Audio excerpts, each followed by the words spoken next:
No se asuste con lo que oiga a continuación. Es el eco del pasado cuando empezaron las emisiones de Radio Sefarad a finales de enero del 2004 y cuyos informativos semanales hemos reunido para revivir lo que entonces pasaba desde la perspectiva de nuestro tiempo.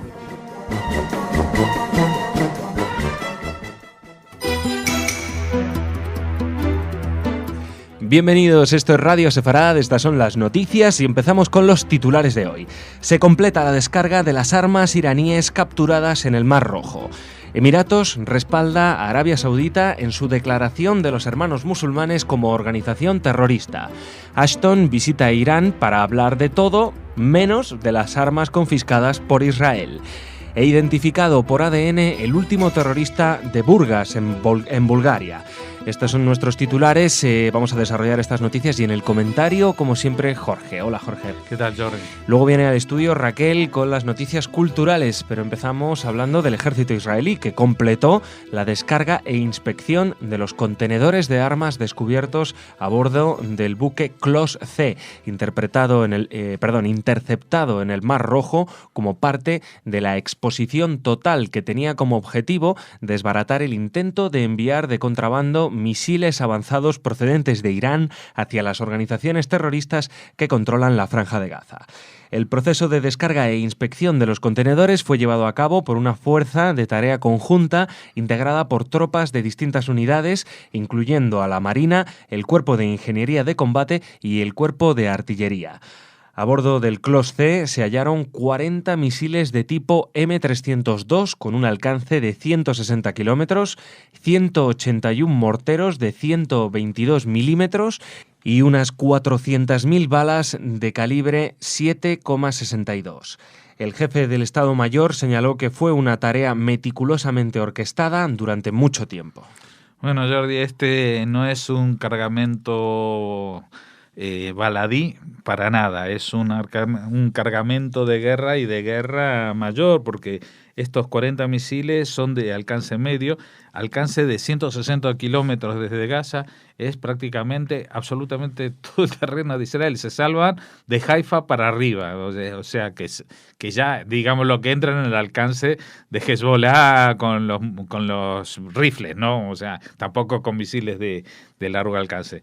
O sea que con estos tipos de misiles Israel está en un peligro difícil de solucionar, porque a diferencia de los morteros, de los cuales también se interceptaron 181 unidades de 122 milímetros los morteros o cohetes, son piezas de artillería que se disparan y una vez que ya se disparan, pues el que las lanzó sale corriendo para que no lo pillen, porque eso va por el aire describiendo una curva balística, sube y empieza a bajar, y eso es lo que puede interceptar un sistema como el Cúpula de Hierro. En cambio, los misiles del tipo M302 son mucho más difíciles de interceptar porque llevan un sistema que corrige la trayectoria de vuelo mientras se va desplazando, y por eso llegan, no es que suben hasta la estratosfera y pueden llegar tan lejos, sino que van volando, tienen asignado un sitio donde van a apuntar hacia tierra, pero en el trayecto van volando,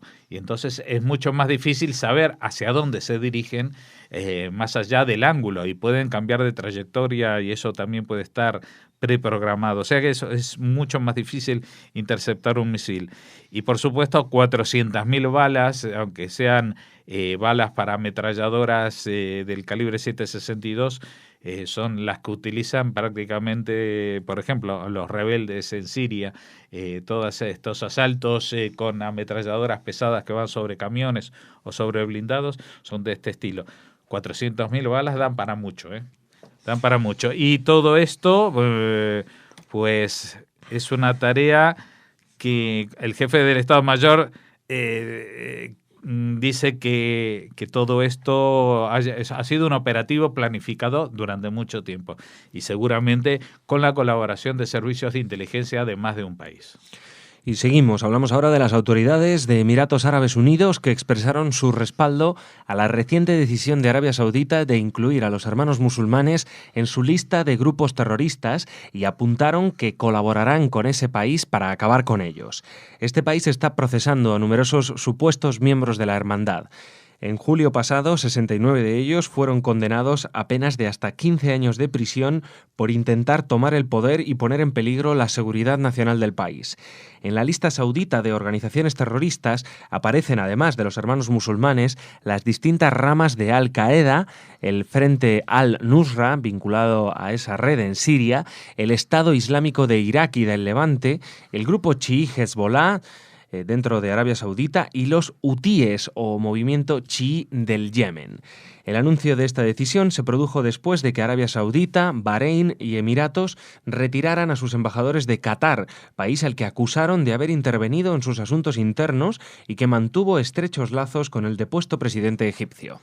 Bueno, recordemos que Qatar, que es al que los propios países árabes acusan de connivencia con el extremismo chiita, musulmán, de los hermanos musulmanes, pues entre otras cosas es el que financia el equipo del Barcelona aquí en España, aparte de tener muchas más inversiones fuera del ámbito deportivo. Lo único que pudiera destacar de esta noticia es que de todas las organizaciones que los sauditas tienen listadas como terroristas, todas ellas estaremos de acuerdo, pero lo que llama la atención que de Hezbollah solamente tienen clasificado a Hezbollah dentro de Arabia Saudita, o sea, Hezbollah en Líbano no. Esto les pasa un poco como a los europeos que ven en Hezbollah una rama política, otra rama militar, luego tienen la sucursal en Arabia Saudita. Esto es como cerrarle a uno la cuenta en una sucursal, pero no en el Banco Central. Y seguimos. La jefa de la diplomacia europea, Catherine Ashton, inició la agenda oficial de su visita a Irán con una reunión con el ministro de Exteriores, Mohammad Javad Zarif, y pidió a los iraníes que den su apoyo a las negociaciones nucleares. Ashton dejó claro que esta visita, la primera de alto nivel de la Unión Europea a Irán desde hace casi 6 años, tiene un objetivo bilateral y que ella no viaja en representación del grupo 5+1. Ya saben, los 5 miembros permanentes del Consejo de Seguridad de la ONU, Estados Unidos, Rusia, China, Francia y el Reino Unido, más Alemania, y que lleva a cabo las negociaciones nucleares con Teherán. Asimismo, destacó el potencial de las relaciones bilaterales entre la República Islámica y los países de la Unión que deberían desarrollarse tras alcanzar un pacto en materia atómica. Ashton y Zarif debatieron sobre la situación en Siria, el futuro de Afganistán y los problemas con el narcotráfico. Además, el domingo, Día Internacional de la Mujer, mantuvo un encuentro privado con activistas de derechos humanos iraníes, con las que trató sobre cuestiones que afectan a las mujeres en Irán, en Europa y en el mundo. Bueno, no sé si también habrá asistido a algún linchamiento o al ahorcamiento de algún homosexual de estos últimos que han sido condenados en Irán, o solamente... Yo me pregunto realmente, cuando una persona como Catherine Ashton va a visitar Teherán, o también nuestro ministro de Relaciones Exteriores, García Margallo, y se reúne con alguien, ¿no tienen nunca una sospecha de que esa persona con la que se reúnen es una persona afín al régimen y que le va a contar cualquier cosa menos la verdad? O sea, ¿qué le van a contar sobre las mujeres en Irán las personas que se reúnen a través del Ministerio de Relaciones Exteriores de un régimen teocrático, autoritario, corrupto y que tiene amenazado nuclearmente al mundo? Yo no entiendo de qué va. Pero aparte, digamos que sobre esta visita, Netanyahu, el primer ministro israelí, hizo un comentario esta mañana diciendo... Y de todas las cosas que van a hablar, porque fíjate que van a hablar hasta hasta de los problemas con el narcotráfico, como si eso es lo más importante de la agenda que tiene Irán hoy en día, y de las armas que ha interceptado Israel en el Mar Rojo y que van destinadas a la destrucción de un país. ¿De eso no habla? O por lo menos no dice que va a hablar. Ya otra cosa es que le cuenten algo, le cuenten milonga. No va a hablar de que Irán firmó un acuerdo para llevar a cabo, esclarecer el atentado terrorista más importante de América Latina contra una institución judía, de la AMIA, del que se va a cumplir 20 años. De estas cosas no le interesa, no, porque ella viene a representar a Europa, no viene a representar ni al 5+1, ni esto. Esto no sé, y yo me pregunto, y hace una semana nuestro canciller García Margallo, si ya iba a Ashton a hablar de Europa, ¿de qué fue a hablar? O sea, en estos momentos en que el mundo tiene revuelto con Ucrania, con Venezuela, que es un país tan cercano al nuestro, García Margallo va a Irán. ¿A qué va a Irán? Eso es lo que a mí me encantaría saber, especialmente en un día como hoy, Jordi, que es el 11M, y que siendo 11M, 11 de marzo, 10 años, cuando el Partido Popular hace 10 años gobernaba y tuvo la mala suerte de que sucediera este atentado, lo que no quería era reconocer que fueron organizaciones de terrorismo islámico. Y sabes que hoy en día ya se baraja la posibilidad que la gente que planificó el atentado del 11M antes de pasar por llegar a España también pasaron por Teherán. Pues todas estas cosas a mí me encantaría que nos las explique nuestro canciller.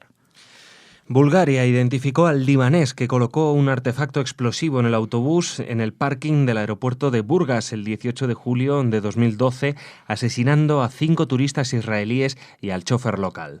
Otras 30 personas resultaron heridas en el ataque. Los turistas israelíes provenían de un vuelo charter directo desde Tel Aviv. El terrorista que portaba la bomba también murió en el atentado, aunque los investigadores aún no han aclarado si esa era su intención. Bulgaria ya había determinado la identidad de 2 de los terroristas que participaron en el atentado. Sin embargo, los investigadores habían tenido dificultades para identificar al que colocó la bomba en el autobús. Se trata de Hassan El-Haj, un libanés con pasaporte canadiense que estaba a cargo de la logística del ataque y cuyo ADN fue hallado en el hotel de Nesebar, una localidad cercana. Bueno, sí, tampoco esta noticia viene a poner más luz de la que había ya en las primeras horas después del atentado. En cuanto llegaron los expertos israelíes, dijeron quiénes fueron, cuántos fueron, en qué lugar fueron, y todo lo que ha venido a corroborar desde el 2012 hasta ahora, en estos prácticamente 20 meses, todo lo que se ha sabido ha sido exactamente lo que habían dicho los servicios de inteligencia de Israel, que enseguida sabían quiénes eran los autores de este ataque.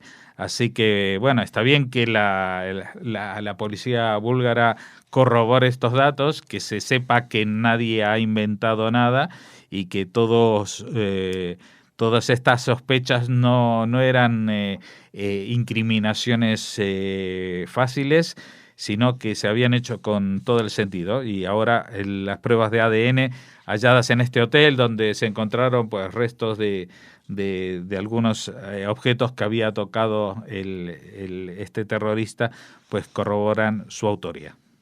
Bueno, Jorge, pues muchas gracias. Te vemos mañana. Sí, Jordi, desde aquí simplemente nuestro recuerdo y solidaridad a todas las víctimas, familiares de víctimas del terrorismo en España, que tendríamos que ser en realidad todos, porque todos hemos quedado tocados en nuestra seguridad, y esperemos que nunca más se vuelva a repetir un atentado como el que sufrió Madrid, como el que sufrió España hace hoy justo 10 años. Así es, todos nos sumamos a ese recuerdo. Y nada, te vemos mañana. Ahora viene Raquel con el espacio cultural.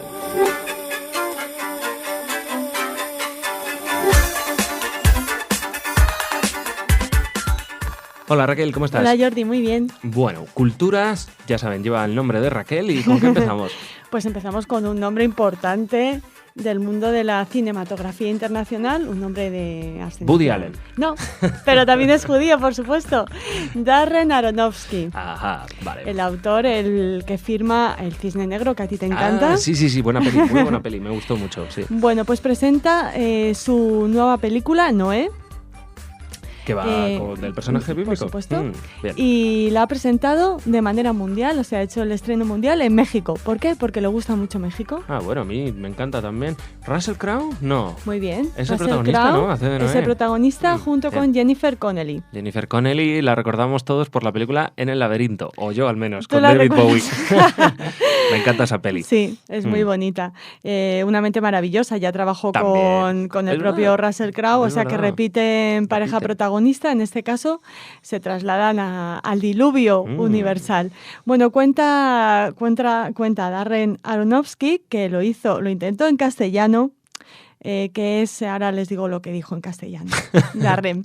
Bueno, pero lo que comentó sobre la película es que, bueno, que es un proyecto que viene desde muy lejos, en concreto desde sus tiempos de escolar, porque les habían encargado un trabajo sobre la paz y por alguna extraña razón, cuenta el realizador, escribí un poema sobre Noé y ese poema terminó ganando un concurso para las Naciones Unidas. Ah. Eso fue lo que me dio la idea de que yo podría dedicarme a contar historias, así que podríamos decir que Noé ha sido mi santo patrón que me ha guiado para escribir estas historias. Dice que lleva más de 30 años intentando llevar la historia de Noé a la pantalla grande y que ha sido una larga travesía presentar esta película. Después de haber terminado su película de debut, este título Pi, el orden del caos, fue cuando empezó a trabajar en el guión de Noé. Y bueno, lo ha presentado en México. Yo no conocía esta vinculación de Aronofsky con Distrito Federal y con México en general, y en castellano dijo: muchas gracias por estar aquí, es la primera vez que veremos la proyección de la película en el mundo. Cuando la distribuidora me preguntó que dónde la quería hacer, yo quise que fuera en México, porque yo amo México, como saben, vengo muchas veces, de hecho este año ya he venido en 3 ocasiones. Contó que él estudió castellano en el colegio. Dice: yo hablo poco español, he estudiado en la escuela por 8 años, pero yo estoy muy estúpido porque no lo sé hablar.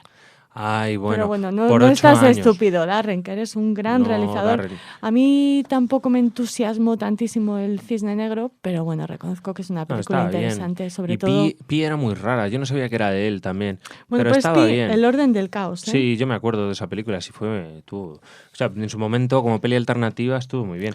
Oye, Raquel, y qué bien que haya sido Aronofsky y no Mel Gibson el que se ha acercado a este título bíblico. Pues sí, la verdad que tenemos sí. también en juego otro tema bíblico, el de la de Ridley Scott. La de Ridley ¿no? Scott, que está en Éxodo, Parece que está de está moda la Biblia.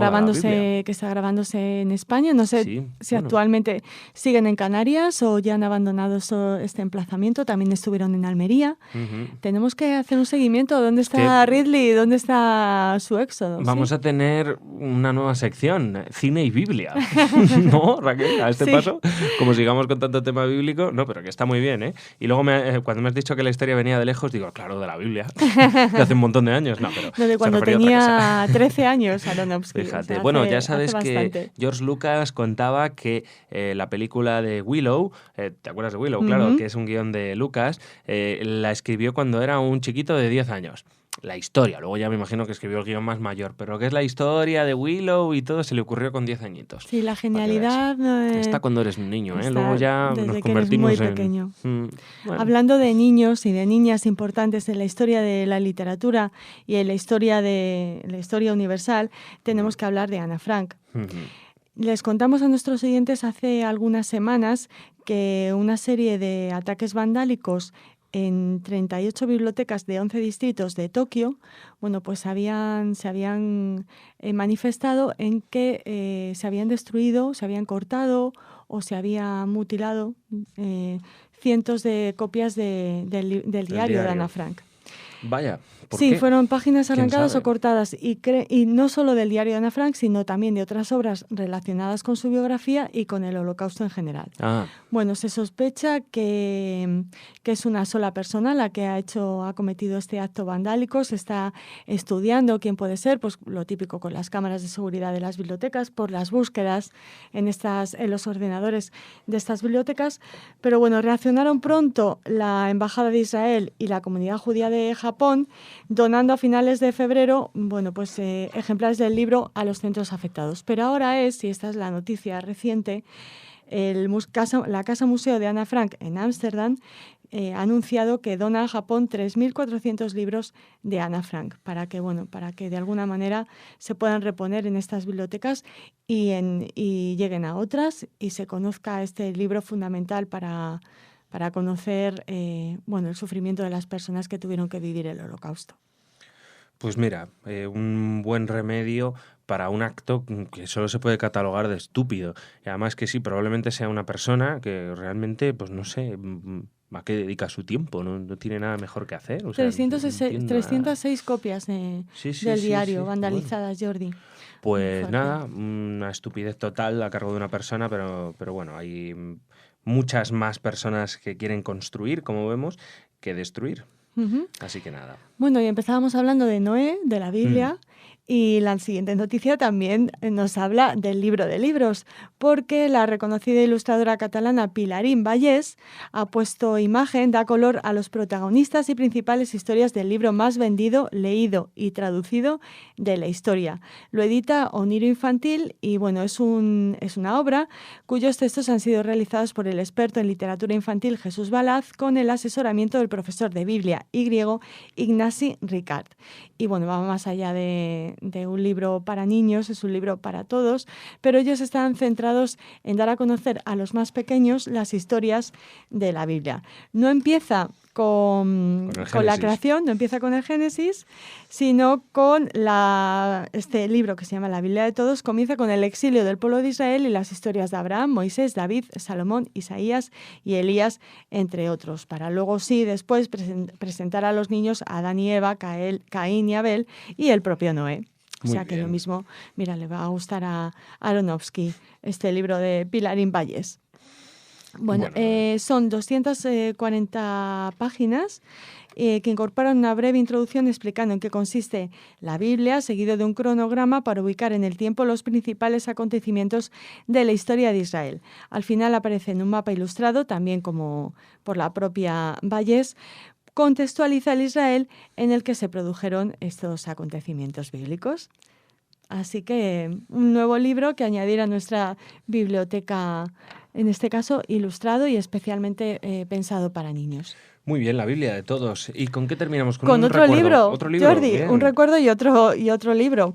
Porque el día 12, se lo queremos recordar, nuestro querido colaborador Soli Levi mañana presenta el segundo libro de Salomó que nos habla pues de su paso de Tánger a Montreal. Como saben, lo hacen Jaquetía, en ese chispeante judeo-español del norte de Marruecos, y tenemos una cita con Soli Levi en la presentación oficial desde el segundo libro de Salomó en el Palacio de Cañete, en la sede de Sefarad Israel, mañana a las 7:30 de la tarde. Y nosotros, como siempre, les hemos prometido una entrevista con Soli para que nos hable y nos abra las páginas de el segundo libro de Salomó.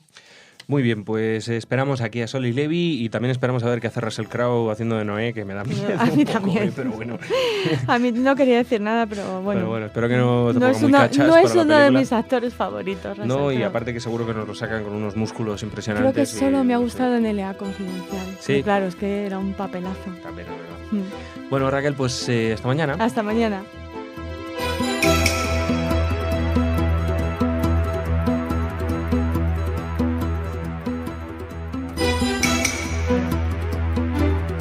Bienvenidos, esto es Radio Sefarad y estas son las noticias. Empezamos con los titulares de hoy. Un jefe de policía de Dubái acusa a un exparlamentario árabe israelí de espionaje. Los billetes de los pasajeros con pasaportes falsificados de Malaysia Airlines se compraron desde Irán. Netanyahu acusa de hipócrita e ingenua a la comunidad internacional al presentar el arsenal iraní oculto en el barco. Y nuevo incidente con un palestino que arrojaba piedras cerca de Betel. Estas son las noticias y en el comentario Jorge. Hola Jorge. ¿Qué tal, Jordi? Luego viene Raquel con el espacio cultural. Empezamos. El jefe de la policía de Dubái, Dani Khalfan, famoso por liderar la investigación del asesinato de Mahmoud al-Mabhouh, un alto oficial del grupo terrorista Hamas presuntamente eliminado por un equipo del Mossad en un hotel, acusó al académico y exdiputado árabe israelí Azmi Bishara de ser un agente secreto sionista enviado para desestabilizar desestabilizar el Golfo Pérsico. El mismo Halfan ha emitido recientemente declaraciones contra los hermanos musulmanes y ha afirmado que el grupo terrorista libanés Hezbollah está detrás de los mortales atentados con explosivos en Bahrein. Bishara, por su parte, es uno de los fundadores del partido árabe israelí Balad. Durante la Segunda Guerra del Líbano, en 2006, fue investigado por pasar información a Hezbollah acerca de los preparativos del ejército israelí y también acusado de lavar dinero. Tras una investigación preliminar, Bishara abandonó Israel y se mudó a Damasco y luego a Qatar, desde donde envió su renuncia al Parlamento. Sí, esto es una historia rocambolesca, casi como la historia de aquel asesinato en el hotel. ¿Te acuerdas que había fotos y gente de pasaportes de 20 países distintos que todos acusaron al Mossad de haber estado, porque como al que mataron era alguien de Hamas, pues dijeron fue el Mossad? Pero la gente se pregunta si es verdad. Y el que se llevó todos los méritos de tal descubrimiento es Dani Halfan, que es el policía de Dubái, pero que, vamos a ver, esto tiene muy mala pinta en el sentido de, vamos a ver, alguien, Bishara, el señor Bishara, si realmente es un agente secreto israelí infiltrado, esto es mejor que la serie Hatufim y de Homeland todos juntos, porque él fundó un partido árabe-israelí, un partido antisionista. O sea, ya tenemos a alguien que desde hace 20 años está fundando la oposición, digamos. Funda un partido árabe-israelí, vende secretos de Estado a Hezbollah, todo para hacerse pasar por amigo de los árabes. Luego es denunciado y entonces escapa a Damasco y va a Qatar, donde trabaja de asesor a Dubái, hasta que lo descubre este jefe de policía que sabe cuál es la verdadera identidad. Más bien, yo creo que ahí hay una historia personal de don Dani Halfan y el otro, ¿cómo se llama? Azmi Bishara, que uno se tiene tirria al otro, uno debe estar cobrando más comisiones que el otro por algún asunto oculto, y se denuncian cada uno que ha hecho más cosas que el otro. Porque entre otras cosas, lo que denuncia que es un agente secreto sionista es que fue enviado para desestabilizar el Golfo Pérsico, haciendo quedar mal a Qatar, cuando en realidad Dani Halfan es el que desenmascara a Hamas, a Hezbollah, al intento de atentados en Bahrein, que son también grupos chiitas terroristas, con lo cual esto no tiene ni pies ni cabeza. Pero bueno, esto es otra anécdota más. No sé si has sabido que esta semana también salió un clérigo iraní diciendo que Einstein se había convertido y que era chiita. Así que bueno, dentro de la ficción del mundo oriental, pues una historia más. Seguimos. Los billetes de los 2 pasajeros con pasaportes falsos del avión desaparecido de Malaysia Airlines fueron encargados desde Irán. Los 2 pasajeros embarcaron con las identidades falsas del italiano Luigi Maraldi y el austríaco Christian Kozel, a quienes les habían robado los pasaportes en Tailandia en 2013 y 2012 respectivamente. El billete reservado con el pasaporte italiano continuaba el viaje hasta Copenhague, mientras que el del austríaco seguía hasta Frankfurt. Bueno, todavía nosotros aquí estamos grabando esto el martes, todavía no se sabe qué pasó con este vuelo, que menos mal digo entre comillas, que no me entiendan mal, pero que parece como la trama de esta serie de ficción Lost, perdidos, que se pierden, que se los traga un torbellino en el espacio-tiempo, porque este avión no se ha encontrado que se haya desintegrado. Los parientes dicen que los móviles siguen funcionando, que están operativos, o sea que si están operativos no están en el fondo del mar, etcétera, etcétera. Bueno, no se sabe, pero todo tiene muy mala pinta, porque aparte de estos 2 personajes que iban con pasaportes falsos y que consiguieron eludir los controles de la aduana, que eso es lo más raro, porque eso quiere decir que en la aduana de Malasia también tenían ayuda. Y parece que hay otros 2 más personajes que son... Pero nadie dice nada. Lo que pasa que yo he traído esta noticia porque me parece que trae un atisbo de una posible vía de investigación bastante más fundamentada que las demás. Y que esto ha sido un atentado terrorista que por alguna razón, en vez de estampar el avión contra el aeropuerto de Pekín o donde pretendieran hacer estallar el avión, pues algo pasó durante el vuelo, que la tripulación se resistió o lo que sea, no pudieron avisar a la torre lo que pasaba ni nada, y uno de los terroristas pues se puso muy nervioso y hizo estallar el avión en el vuelo. Aquí lo que llama la atención es esto, de que los billetes se compraron a través de una agencia tailandesa desde Irán para comprar pasajes a 2 personas que viajaban con identidades falsas. Esto, si era para hacer el favor a un amigo que no sé qué, que dicen que tenía problemas y que tenía que pasar, pedir asilo, me parece demasiado enrevesado, demasiado complicado. Yo creo que, como dice aquella famosa navaja de Occam, la explicación más sencilla es la más plausible. En este caso yo creo que ha sido un atentado terrorista, un atentado integrista, y como esto iba dirigido hacia China, yo apostaría por los uigur, que es una minoría musulmana en China que últimamente está tomando ejemplo de sus hermanos occidentales, léase chiitas y sunitas de Oriente Medio. Vamos ahora a Israel. El primer ministro Benjamin Netanyahu presentó a la prensa internacional el copioso arsenal de misiles y proyectiles de mortero iraníes capturado en el barco Klos C, interceptado esta semana en el Mar Rojo, y además criticó duramente a la comunidad internacional, a la que acusó de hipócrita e ingenua en su política de acercamiento al régimen de Teherán. Durante la presentación en el puerto de Eilat insistió en que el régimen islámico fascista de los ayatolás ha endulzado su rostro, pero no ha renunciado a las oscuras intenciones de su carrera nuclear. Igual que Irán escondió estas armas, está escondiendo su programa nuclear. El mundo debe despertar y evitar que consiga armas atómicas, agregó.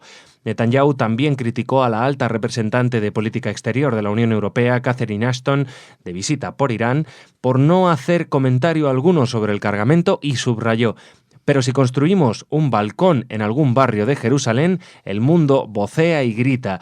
El mundo es hipócrita. Bueno, la verdad que, ¿qué quieres que te diga? Es políticamente incorrecto decirlo, pero tiene razón. Está la demostración ahí. Este arsenal, tal como se mostró, podría perfectamente iniciar el desfile de cualquier país que quiera mostrar el potencial bélico que tiene. Y esto venía en un barco. Seguramente no es el primero ni el único barco. Posiblemente estos misiles sean solamente la muestra de lo que ya ha llegado a Gaza, y por eso ahora se los ha podido interceptar, porque ya había una ruta trazada y verificada para introducir este material en la franja de Gaza. Con lo cual estamos ante un material bélico, una situación de guerra no declarada, pero consistente, y una demostración más, porque ya son muchas, de cuáles son las intenciones de Irán, que en castellano antiguo es marear la perdiz para que todo el mundo mire hacia otro lado, se confíen, y como le pasó a Argentina con el Tratado de la AMIA, como le pasó a Estados Unidos ahora con las conversaciones del 5+1, con el tema de la energía nuclear, pues vaya pasando el tiempo hasta que tenga la bomba atómica, y entonces ya, ¿a quién le va a decir, señor, no haga eso, no lo use? Va a tener la misma fuerza exactamente que tiene Putin hoy para decir Crimea es mía y a tomar por saco. Un portavoz del ejército israelí ha confirmado la muerte de un palestino que tiraba piedras contra un vehículo y un autobús cerca de la localidad de Betel, y que fue respondido con fuego por los soldados presentes en la zona. El incidente ha tenido lugar apenas 2 horas después de que un juez jordano-palestino muriera a causa de disparos efectuados por soldados israelíes en el paso fronterizo al Envi, después de forcejear con un soldado para intentar arrebatarle el fusil, lo que ha motivado que el ministro de Asuntos Exteriores jordano, Nasser Yudeh, convocase al encargado de negocios de la embajada israelí en Amán para pedir explicaciones por el suceso. Bueno, que sepas que mientras estaba elaborando esta noticia, ahora ha llegado otro incidente más, esta vez en la Franja de Gaza, de un tiroteo con una célula terrorista que pretendía infiltrarse en Israel, 3 terroristas abatidos. Todo esto es por goteo, uno aquí, uno allá, uno que tira piedras, uno que tira balas, uno que pone una bombita. Aquí no pasa nada. Y Jordania está muy ofendida y llama a consultas porque un señor, aunque sea, como dice aquí, que era un juez, pues incluso lo entiendo menos todavía, en un paso fronterizo se le tira encima a un soldado y le intenta quitar el fusil. A ver, dicen los soldados en el informe que le dispararon a las piernas y como el tío seguía, pues le dispararon a matar. Aunque no hubiera sido así, aunque que yo no lo dudo, pero vamos a ver, ¿en qué ejército del mundo van a dejar que un señor venga y le arrebate el arma al soldado? ¿Esto qué es? Esto hay que dar explicaciones, señor ministro de Asuntos Exteriores jordano. Si quiere voy yo a explicárselo. Si quiere escuchar Radio Sefarad y le va a quedar claro. Alguien que pretende arrebatarle el arma a un soldado de un país, y aparte siendo alguien que en este caso es jordano, parece, y encima es extranjero, ¿a usted qué le parece? Si a un soldado jordano viene un turista y le dice, venga, me llevo tu ametralladora, ¿qué le van a hacer? A ver, ¿quién le va a preguntar cómo se llama y si es juez o no es juez y en qué piensa y en qué cree? Pues esto es lo que no se sabe muy bien, cuál fue el detonante para que este señor hiciera esta tontería, pero si alguien se vuelve loco y empieza a hacer estas tonterías, pues lo siento por los familiares, pero esto va a pasar en cualquier lugar del mundo. Bueno, Jorge, pues muchas gracias. Mañana te vemos de nuevo. Ahora Raquel con el informativo cultural.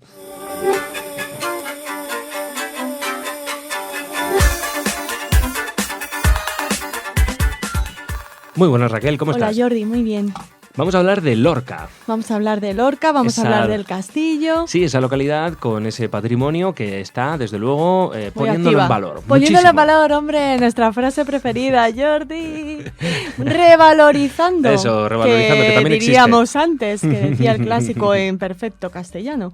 Bueno, pues sí, lo están revalorizando este pasado y este presente judíos de esta localidad murciana y, como ejemplo, bueno, pues todos los fines de semana de este mes de marzo tienen programadas actividades para celebrar Purim. Que ya estamos casi, el domingo empieza. El domingo. ¿Están preparando sus disfraces? Ya nos contarán. Escríbanos a ver de qué se han disfrazado. Eso es. Bueno, pues los asistentes a estas actividades podrán participar a partir de las 11:30 de la mañana todos los sábados y domingos de este mes de marzo en estos eventos organizados y compuestos por un taller especial de dulces de Purim, ya saben, las orejas de Amán, por ejemplo. Una visita teatralizada que llevará al visitante a conocer mejor la celebración de Purim y disfrutar además de un menú de inspiración sefardí en la cafetería de las Caballerizas de la Fortaleza del Sol, que incluye un parque arqueológico con la judería lorquina. El precio de la actividad es de 20 euros para adultos y 10 euros para niños. Dirán, un poco caro, pero mira lo que incluye lo que incluye este precio, el menú, que tiene muy buena pinta, Jordi. Es la hora de merendar un poco, te va a dar un poco de hambre, pero bueno, allá vamos. Ensalada sefardí, lasaña de berenjena, bacalao cocho como entrantes, pollo rústico con ciruelas y patatas asadas de plato principal y strudel de manzana de postre, además de café infusión y 2 bebidas por comensal. Bueno, muy bien. No está mal. No, competitivo. Sí. Bien. Bueno, les recordamos que hasta finales del siglo XV, la ciudad de Lorca acogía una importante comunidad judía en el barrio de Alcalá del Castillo, donde se encuentra este parque arqueológico y la sinagoga del siglo XV. Así que un lugar muy especial para celebrar Purim. Bueno, pues eso en Lorca, y una localidad, como vemos, que está potenciando su patrimonio judío y a la que aplaudimos desde aquí, desde Radio Sefarad. Nos encanta.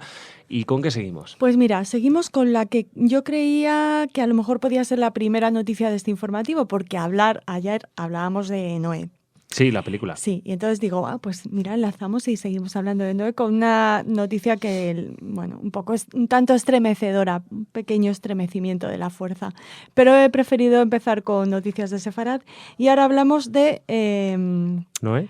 De Noé y de Aronofsky. Emiratos Árabes Unidos. El país. Sí. Sí. ¿Qué pasa? ¿Que no le gusta la producción? La ha prohibido, Jordi. La ha prohibido en su país. La han prohibido en Bueno, Emiratos pero Árabes prohíben Unidos, muchas cosas. Qatar, Bahrein y Kuwait.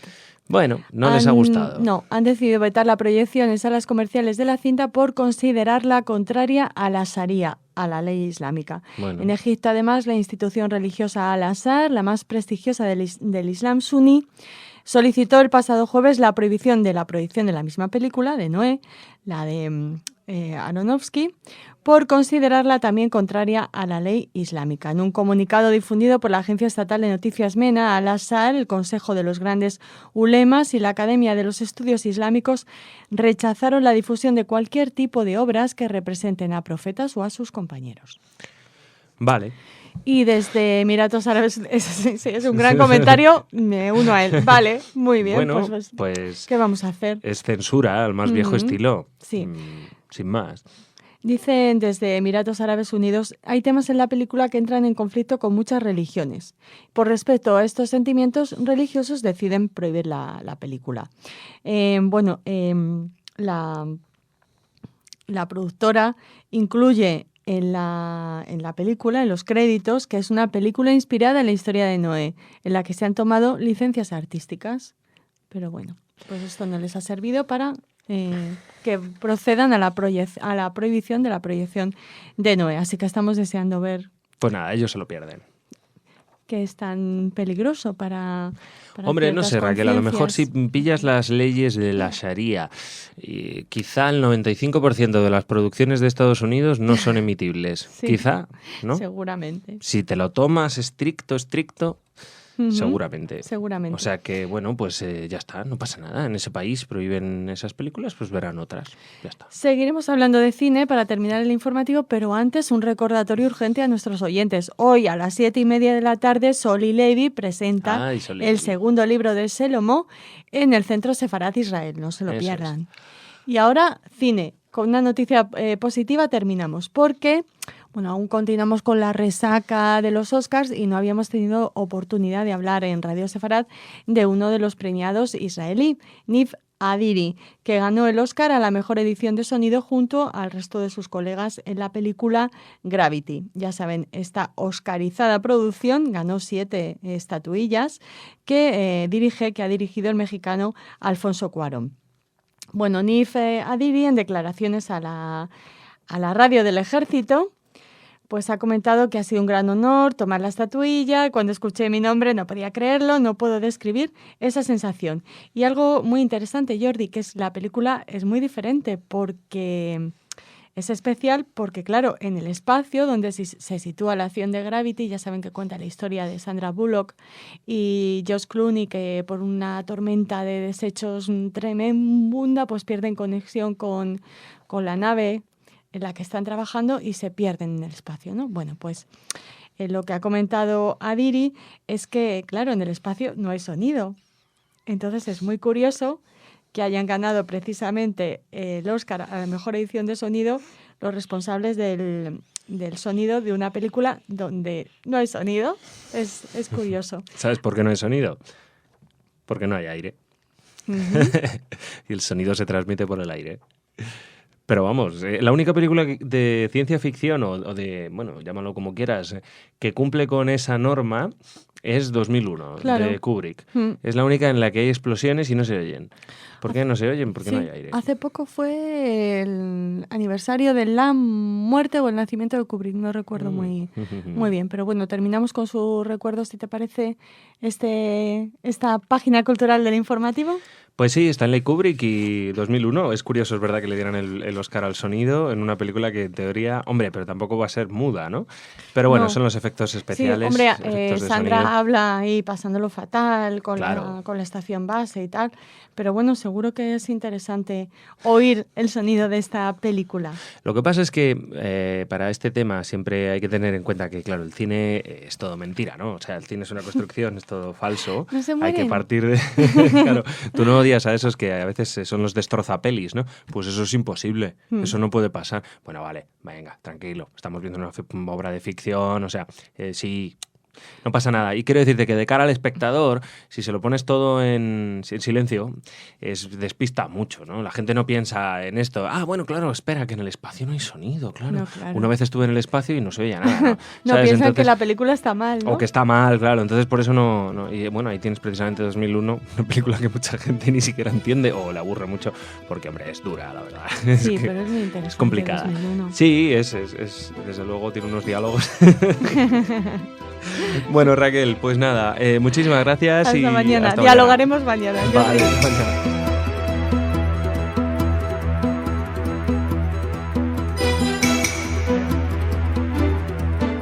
Bienvenidos, esto es Radio Sefarad, estas son las noticias. Empezamos, como siempre, con los titulares de hoy. Lluvia de misiles de la yihad islámica desde Gaza hacia Israel. Cameron en visita oficial a Israel, criticado por los palestinos. La Daya se solidarizó con las víctimas del 11M y el jefe de la Fuerza Aérea iraní declara estar preparado para atacar y destruir Israel. Estos son los titulares de las noticias que vamos a desarrollar y en el comentario, como siempre, Jorge. Hola, Jorge. ¿Qué tal, Jordi? Luego viene Raquel con la información cultural. Pero empezamos. Al día siguiente de la presentación del arsenal iraní interceptado en el Mar Rojo y de un ataque contra una célula terrorista de la yihad en la que resultaron muertos 3 terroristas, una lluvia de cohetes asola en estos momentos el sur de Israel, de los cuales el sistema antimisiles Cúpula de Hierro ya ha interceptado 3. Se trata del mayor ataque con cohetes desde finales del operativo Pilar Defensivo de finales de 2012. Hasta esta hora se habían contabilizado al menos 50 cohetes que no habrían causado muertos o heridos, aunque todavía no tenemos noticia de los daños materiales ni de las más que probables acciones de respuesta del ejército israelí, aunque sabemos que la yihad islámica se ha atribuido los disparos que han alcanzado localidades como Sderot. Poco antes del ataque, el grupo terrorista islámico Hamás difundió fotografías de un avión no tripulado, o dron, que se estrelló en la franja de Gaza a raíz de un desperfecto técnico. Bueno, la verdad, Jordi, yo creo que el ejército de Israel se lo esperaba porque todo el despliegue mediático de ayer para demostrar que estos misiles, lo que mandaba Irán a la yihad en la franja de Gaza, pues que iba a ponerlos nerviosos como resultó ser. Y es más, se nota una evidente contradicción o enfrentamiento entre lo que es yihad y Hamás dentro de la franja de Gaza, porque los que están disparando son los de yihad. Los de Hamás están en otra esfera, están con otra película, con el tema de que ha caído un dron, que entre otras cosas, pues hay que decir que tiene un mecanismo que en el momento que cae, pues es como que tú llamas cuando se te pierde una tarjeta de crédito y la desactivas, o un móvil y llamas y avisas inmediatamente y la tarjeta ya queda inutilizada. Pues el dron tampoco sirve para nada una vez que ha caído, pero bueno, lo han mostrado por la tele, es el modelo más pequeño, se cree que es algún desperfecto mecánico o técnico que tuvo el aparato que cayó, ellos lo muestran con mucho orgullo. Eso es Hamás. Mientras yihad lo que hacen es disparar a tutiplén y tratar de provocar una reacción israelí contundente para llevar el papel de víctima de toda esta opereta, que en realidad se ha demostrado quién es quién, ¿no? Después de la presentación de los misiles de ayer. Así que bueno, de todas maneras, como decimos, estamos grabando esto hoy miércoles a las 6 de la tarde más o menos, 6:20, y a este momento son 50 los cohetes. Seguramente cuando escuchen esto podrán ser muchos más, o que ya habrá empezado el contraataque de la Fuerza Aérea Israelí hacia los puntos del lanzamiento.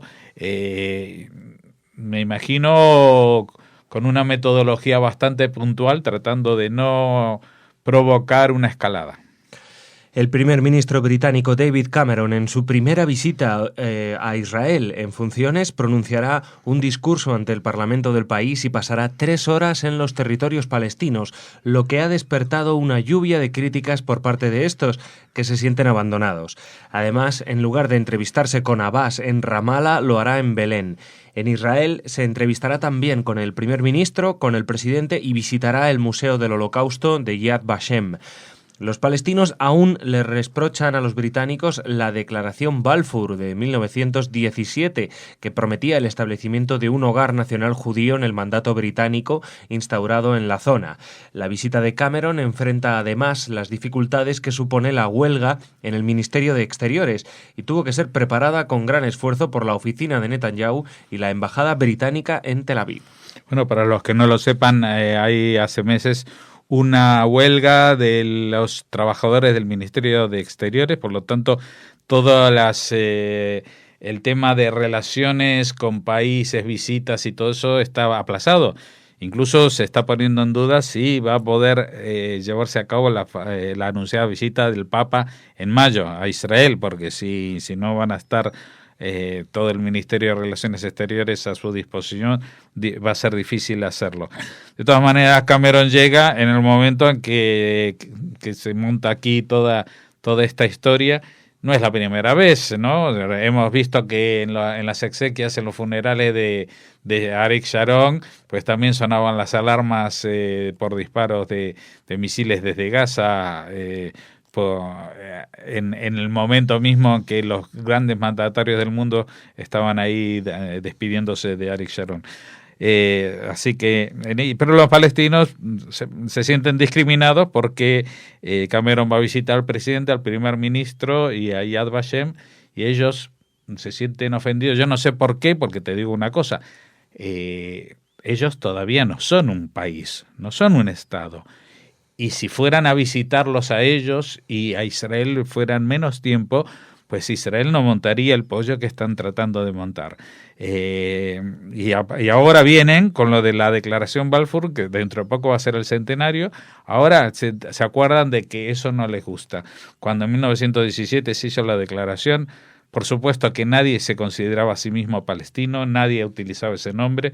Esto eran 3 distritos, lo que hoy en día es Israel, eran 3 distritos de la provincia de Siria en el Imperio Otomano, y que en el mandato británico pues decidieron ponerle el nombre de Palestina, pero no porque allí viviera un pueblo árabe palestino, porque los judíos que vivían allí también se consideraban que vivían en Palestina, y la Orquesta Nacional de Israelí, por ejemplo, la Filarmónica Israelí, nació con el nombre de la Orquesta Filarmónica Palestina. Eso no quiere decir que hubiera árabes en la orquesta, no. Era que ese era el nombre del país que pusieron los del mandato británico. Bueno, estas historias lejanas también siguen hoy en día. Y seguimos. La Delegación de Asociaciones Israelitas Argentinas, conocida como DAIA, se solidarizó con los familiares de las víctimas del atentado en la madrileña estación de trenes de Atocha, perpetrado el 11 de marzo hace 10 años. La entidad, representación política de la comunidad judía en Argentina, expresó su profunda solidaridad con los familiares de los 192 fallecidos y con los más de 1.800 heridos que fueron víctimas del criminal fanatismo fundamentalista. Nuestro país y nuestra comunidad sufrieron en carne propia el accionar extremista en 1992 y 1994, con más de un centenar de civiles indefensos asesinados. Accionar extremista del mismo cuño ideológico que el que recordamos hoy y que ha golpeado en diversas ciudades del mundo, dijo la DAIA, refiriéndose a sendos ataques en 1992 contra la Embajada de Israel en Buenos Aires y otro 2 años después contra la sede del centro comunitario AMIA. Bueno, y traemos aquí este mensaje de solidaridad, no solamente porque es importante que la DAIA se haya pronunciado, sino porque respecto a un atentado terrorista en España se ha pronunciado la DAIA y no el gobierno argentino. Puntos muy suspensivos. Y seguimos. El jefe de la Fuerza Aérea de la Guardia Revolucionaria iraní, Hussein Salami, ha advertido este martes que el ejército del país tiene el dedo sobre el gatillo y que está preparado para atacar y destruir Israel en caso de que reciban dicha orden. A día de hoy podemos destruir cada punto que está bajo el control del régimen sionista, en referencia a Israel, con cualquier cantidad de poder de fuego desde aquí mismo, ha dicho durante una conferencia en la capital de Irán, en Teherán. El Islam nos ha dado este deseo, capacidad y poder de destruir al régimen sionista y tener nuestros dedos sobre el gatillo desde 1.400 kilómetros de distancia el día en que ocurra dicho enfrentamiento, agregó. Las palabras de Salami llegan apenas días después de que el presidente iraní, Hassan Rouhani, pidiera moderación a los altos cargos militares en sus declaraciones sobre las potenciales amenazas extranjeras. Bueno, si Rouhani pidió moderación en las declaraciones, y esto es lo que dice Hussein Salami, parece que Rouhani tiene el mismo control. Vamos, que parece ser que Rouhani no corta nada, no pincha nada en Irán. Esa es la sensación de que diera. Pero a mí me encanta, perdóname que ponga, y voy a poner entre comillas para que la gente no me entienda mal, pero me encanta entre comillas estas fanfarronerías, estas fantochadas, este señor de 3 al cuarto que le viene muy bien su apellido de Salami porque es un salami total. Alguien el jefe de la Fuerza Aérea de la Guardia Revolucionaria iraní, que él es capaz de destruir todo. Entonces, ¿de qué están hablando? Con el 5+1, que dicen que no pueden hacer nada, de que ellos son pacifistas y todo eso.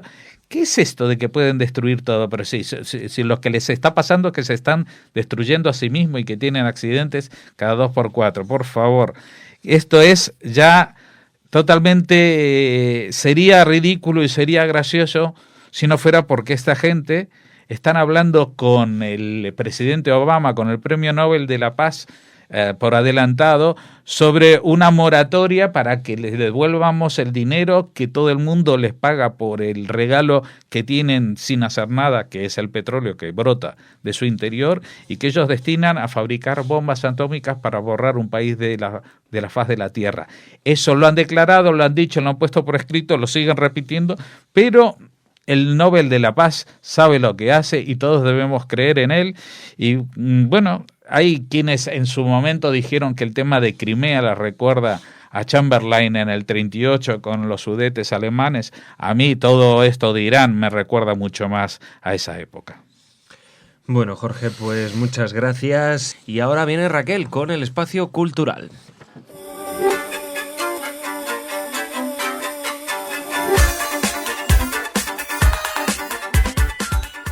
Muy buenas, Raquel. Hola, Jordi.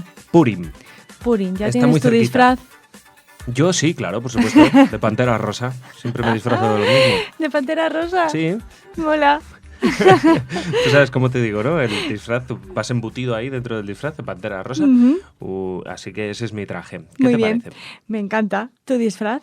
Bueno, pues no sé si veremos Panteras Rosas en Purim, que se celebra en Toledo, pero esta es la noticia con la que empezamos la agenda cultural de hoy. Oye, qué bueno, Purim en Toledo. Buenísimo, qué mejor bien. Sitio. Pues sí. Bueno, pues Toledo acogerá el primer encuentro en la judería de 2014, que coincide, como ya habrán adivinado, con la festividad de Purim. Para la celebración de esta fiesta se ha organizado un programa de actividades destinado, como no podía ser de otra manera, al público infantil en su mayoría y al que se suma la oferta gastronómica sefardí de más de 20 establecimientos que se unen a esta iniciativa. Como siempre, Jordi. Bien. La gastronomía unida a los festejos. Bueno, ¿por qué no? Si es que es verdad que cuando uno festeja algo siempre Comes se pone a y comer bebes, y a beber. Pues claro. bueno, pues esto está muy bien. Las actividades comenzarán el viernes 14 de marzo con la conferencia, también hay conferencias, El Greco y lo Judío, un tema apasionante, una conferencia a cargo del profesor, escritor y colaborador del diario ABC, Antonio Illán, quien repasará la vida y la obra del pintor cretense y su relación con la comunidad judía de la época. Ya saben que hay muchas teorías que aseguran que el Greco era judío o que era de ascendencia judía. La charla tendrá lugar a las 6 de la tarde en el Museo Victorio Macho y la entrada es gratuita hasta completar aforo. El sábado se ha organizado un taller de máscaras y disfraces para niños en la sinagoga de Samuel Alevi a las 12 de la mañana. Además, durante el día y también el domingo habrá una ambientación teatral y pasacalles por el barrio de la Judería. Las actividades finalizarán el domingo con una fiesta de disfraces para niños en la sala Los Clásicos a las 5 de la tarde. Por su parte, el director del Museo Sefardí ha invitado a la gente a ser viajeros y no a ir de monumento en monumento, sino a sentir el olor, sabor y a vivir experiencias cercanas como es este Encuentros en la Judería. Por cierto, que Santiago Palomero, el director del Museo Sefardí, ha asegurado que en enero y febrero ha habido un aumento cuantitativo importante con respecto a 2013, por lo que suponen que este 2014 asistirá a un nuevo récord de visitantes. Las visitas para grupos, por ejemplo, Jordi, ya empiezan a agotarse. Oye, pues qué bien. Muy buena noticia. Purim en Toledo. Y, por cierto, del Greco cuentan muchas cosas, cuentan también ese posible origen judío. Uh-huh.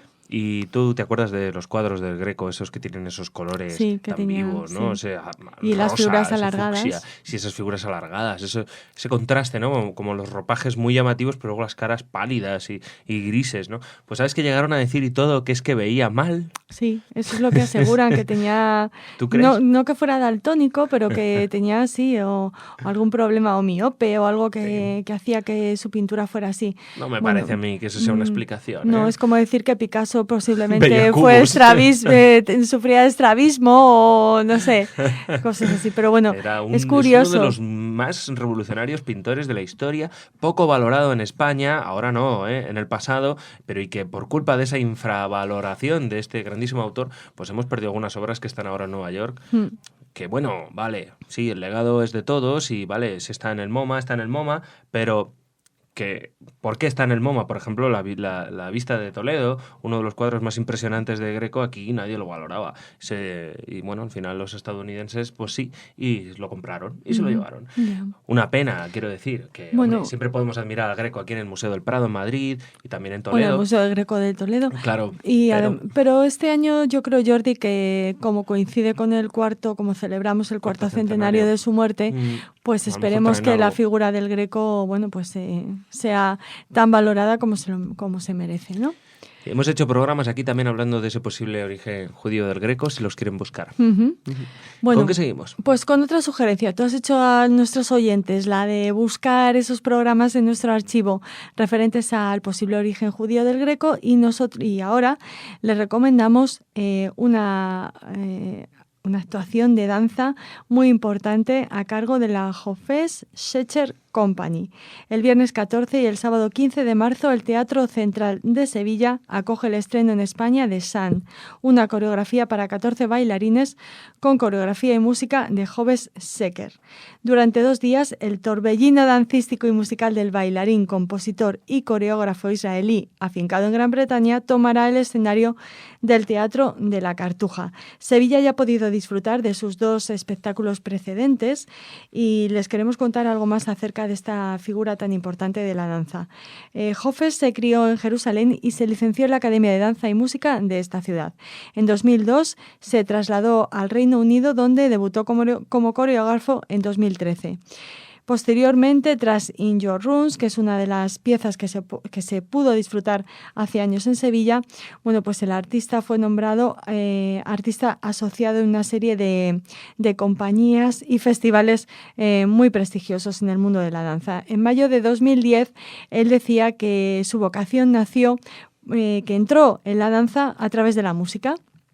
Después de trasladarse a Tel Aviv y de bailar con la Batsheva Dance Company, ya saben, una de las más prestigiosas del país y también a nivel mundial, continuó su interés por la música estudiando batería y percusión en París. Te veo haciendo danza, Jordi. No, quita. Horrible, no tengo ningún sentido de la coordinación. Creo que cuando se daban está aprendiendo las clases... a tocar la batería, Jordi. Sí, la batería sí, dentro de lo que cabe, eso sí. Sí, ritmo tengo, Raquel, lo que pasa es que es una cuestión de coordinación, yo no sé, y es que es imposible para mí coordinar, no. Bueno, ya veremos. Yo creo que no fui a las clases de psicomotricidad cuando era pequeño, no sé, o algo así.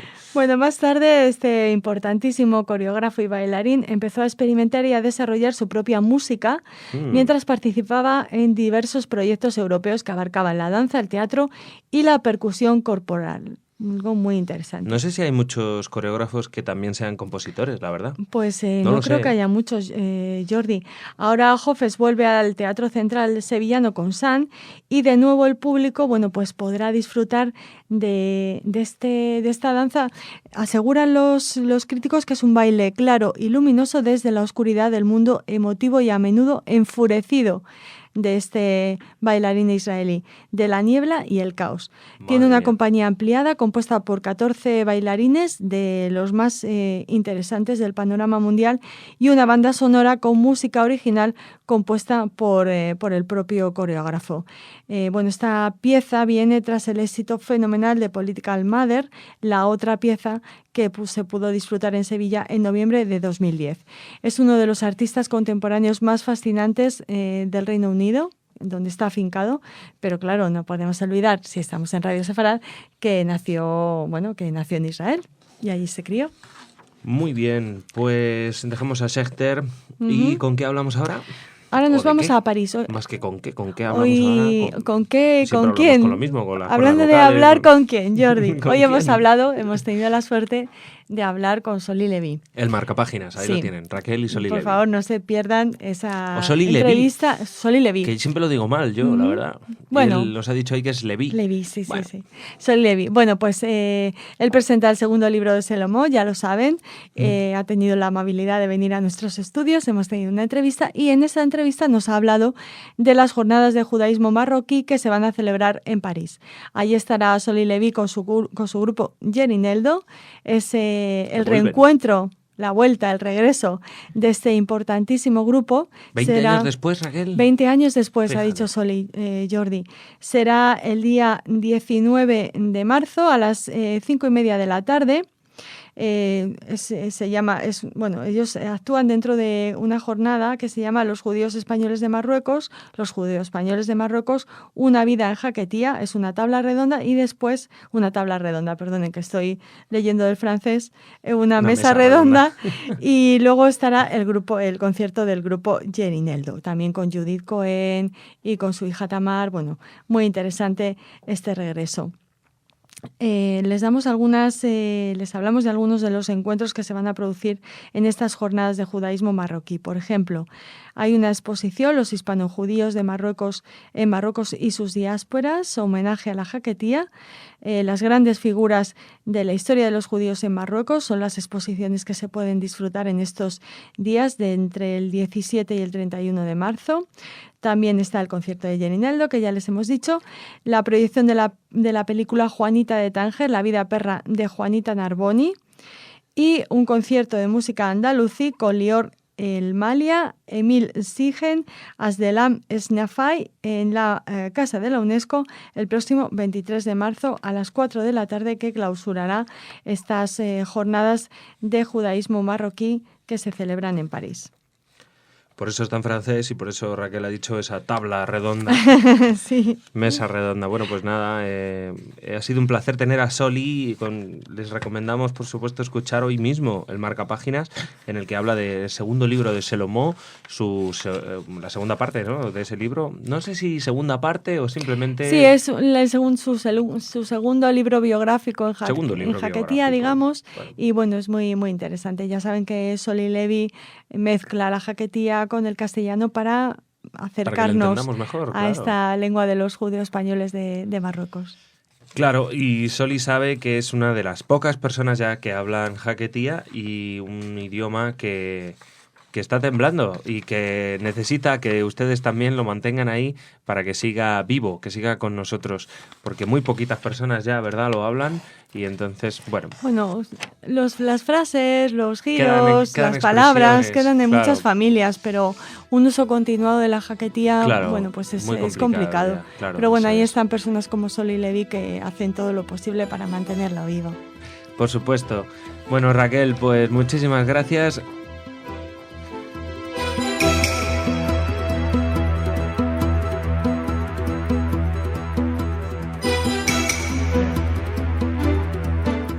Bienvenidos, esto es Radio Sefarad y estas son las noticias. Comenzamos con los titulares de hoy.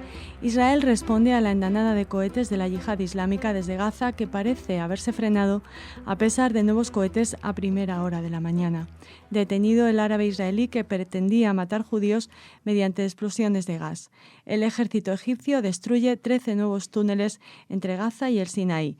Después, ya saben que les ofreceremos la agenda cultural, pero antes damos la bienvenida a Jorge. Hola, Jorge. ¿Qué tal?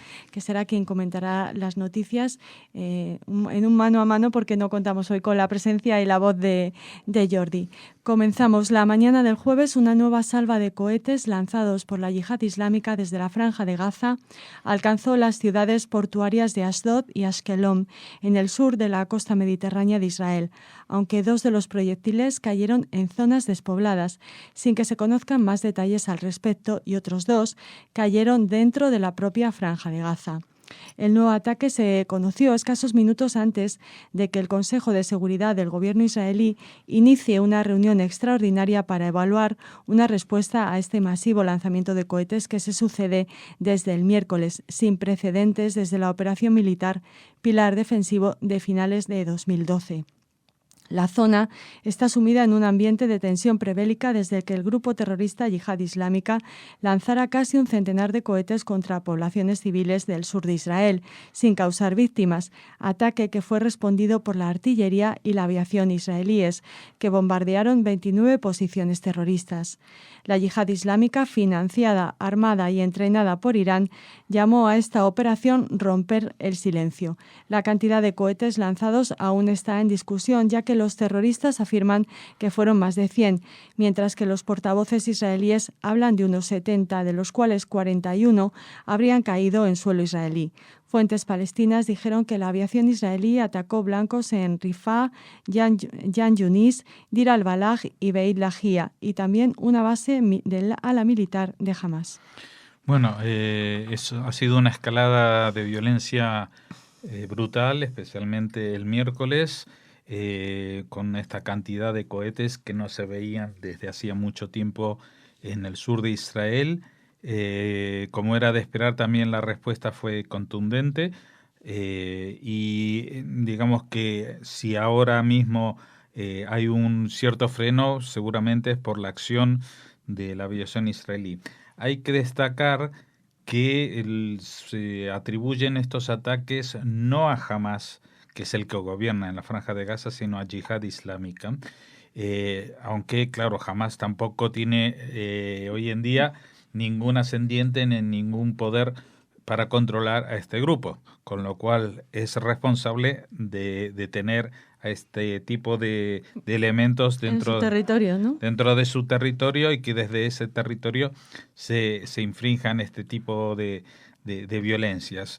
La Yihad emitió en su comunicado algo así como que esto era como una reacción a una acción que había tenido lugar el martes, cuando el ejército israelí abatió a 3 terroristas de la Yihad a punto de disparar un cohete. Pero claro, justo ese mismo día también se presentaba en Eilat el arsenal capturado de procedencia iraní, que estaba destinado justamente a la yihad islámica en Gaza. O sea que llevaba el barco de bandera panameña, ¿no? El barco interceptado por exacto. O sea que esto era una rabieta, por decirlo así. Esto ha sido una rabieta por lo que ha pasado, por la acción de Israel. Seguramente Israel había sopesado que iba a haber una reacción, una respuesta de este tipo. A pesar de ello, bueno, el día martes se trasladó a la zona de Eilat un sistema antimisiles cúpula de hierro, y otro se quedó, como siempre, fijo en la zona cercana a la Franja de Gaza, porque es la zona más castigada, y hoy mismo hemos visto, hoy jueves, mientras grabamos, esta mañana han caído sendos misiles en Ashdod y Ashkelon, aunque en zonas despobladas. La cantidad es muy difícil de determinar. Se sabe que el sistema antimisiles cúpula de hierro ha abatido 3, porque la mayoría de los cohetes han caído en terrenos despoblados y no iban dirigidos a zonas pobladas.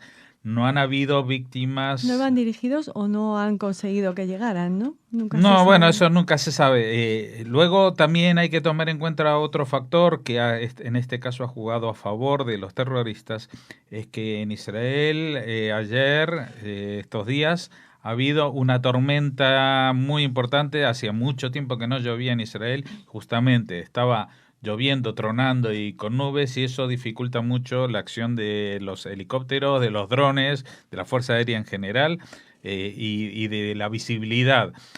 Bien, como a los terroristas no les importa a quién le pega, ellos no tienen que apuntar en ninguna dirección más que caigan fuera de la Franja de Gaza, cosa que no siempre ocurre porque de los 70 que contabilizó Israel, no un centenar como decían los de la yihad, pues casi 30, o sea, casi digamos al 40% habrían caído en el propio terreno de Gaza. Seguramente dentro de poco veremos imágenes de pobres niños en los hospitales. Atacados por cohetes israelíes que en realidad son de la yihad, ¿no? Exacto. Yo lo que quería hacer un comentario añadido a esto, porque en realidad a nivel informativo, seguramente vosotros tendréis, cuando escuchéis el programa, más información, porque esto va variando hora a hora, y dentro de poco también podremos hablar con Saleh Mergui desde Israel y llevarles la crónica directa. Pero lo que quería comentar es que hoy a la mañana el periódico El País, en su edición digital, que tiene en portada unas 60, 70 noticias, no hacía ninguna mención a los cohetes que están cayendo en Israel. Ni a los cohetes ni a nada de Israel. Israel no existía, no había pasado nada notable en Israel. Era mucho más importante no solamente Ucrania y Venezuela, sino que la gente usa más el AVE que el avión, el gol de Messi y por supuesto todas las... si hay que dejar de fumar o no hay que dejar de fumar cuando uno está embarazado y cosas así. No había ninguna noticia al respecto y en cambio ayer, durante la tarde, había una noticia que empezaba titulada como que los terroristas de Gaza han lanzado 40 misiles o 30 misiles contra Israel y que luego fue retocada y pone: la Fuerza Aérea de Israel ataca a Gaza y sigue en respuesta al lanzamiento de misiles. Pero ya le habían dado la vuelta a la tortilla. Como siempre. Y en la noticia, en el cuerpo de la noticia, decía, primer subtítulo, la milicia yihad islámica, no sé qué. Y en cambio, al pie de la noticia, que tenía mucha extensión, justo abajo de todo, decía: Hamas y Yihad Islámica son consideradas por Estados Unidos, la Unión Europea y no sé cuántos organismos más como grupos terroristas. Pero en el subtítulo no ponía el grupo terrorista, sino ponía la milicia. Es más romántico y más épico, ¿no? Sí, no solamente romántico, más ético, sino más legítimo. Épico, digo, sí. Sí, no más legítimo. Entonces, no he alcanzado a ver toda la prensa. Yo sé, he visto la prensa que un artículo justamente de Saleh Mergui, nuestro mismo corresponsal, escribiendo para El Mundo, por lo tanto allí sí que estaban informados, pero lo que digo es el vacío informativo del país respecto a esto, porque claro, como no hay muertos, pues, o digamos lo más claro, como no hay palestinos muertos, esta noticia no interesa. Continuamos en el informativo. Les hablábamos de la detención de este árabe israelí. La policía y el Servicio de Seguridad General, Shabak, arrestaron a Asid Musa Salan Ewisat, domiciliado en el barrio árabe de Yabel Mukaber, en la zona este de Jerusalén, bajo la sospecha de haber cortado cañerías de gas de varios edificios con el objetivo de provocar explosiones para matar a la mayor cantidad posible de judíos. El detenido compró en abril del año 2012 un hacha con la que atacó a un judío ultraortodoxo en la puerta de Segen, en la Ciudad Vieja, aunque logró darse a la fuga sin que pudieran atraparlo. Ewisat, de 48 años y padre de 6 hijos, realizó estos intentos en varios edificios de los barrios de Armón, Achsavitz y Giló de la capital, el 23 de febrero pasado y a principios de este mes. En una de estas ocasiones dejó una vela encendida para provocar la explosión. Afortunadamente, sus intentos fracasaron. Sí, como habrá fracasado el sistema escolar árabe que le explicaba cómo se produce una explosión, porque realmente esto es una chapuza.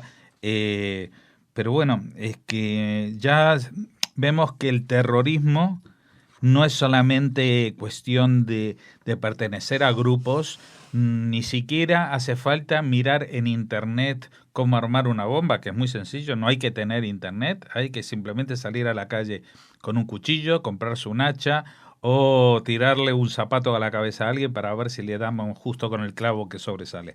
Pues este señor, 48 años, padre de 6 hijos, yo realmente no Un gran entiendo. ejemplo para sus hijos. Sí, no, bueno, seguramente lo Es muy tendrán, lo tendrán en un cuadrito como héroe por haber hecho esto, ir a cortar cañerías del gas en edificios para ver si explotan y se muere la gente que vive encima.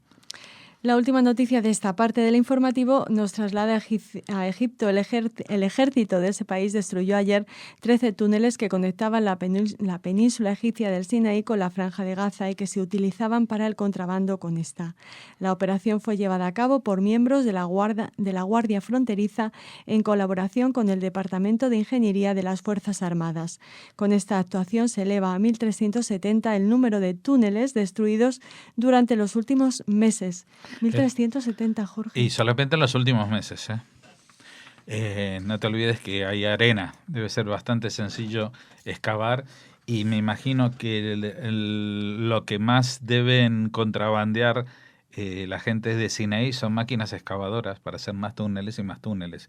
Ya lo dimos el símil el otro día de esta leyenda del aprendiz de brujo que se parte una escoba y en vez de acabarse el embrujo, pues tiene 2 escobas trayendo agua o 4 escobas trayendo agua, en este caso construyendo túneles. Parece ser que aunque se tapen todos los túneles, van a surgir más y más y más. El problema no es los túneles, sino el problema es quién está en la otra punta. Y ahora, si te parece, pasamos a la segunda parte del programa. Sí, pero yo quiero escuchar la musiquita primero. Claro.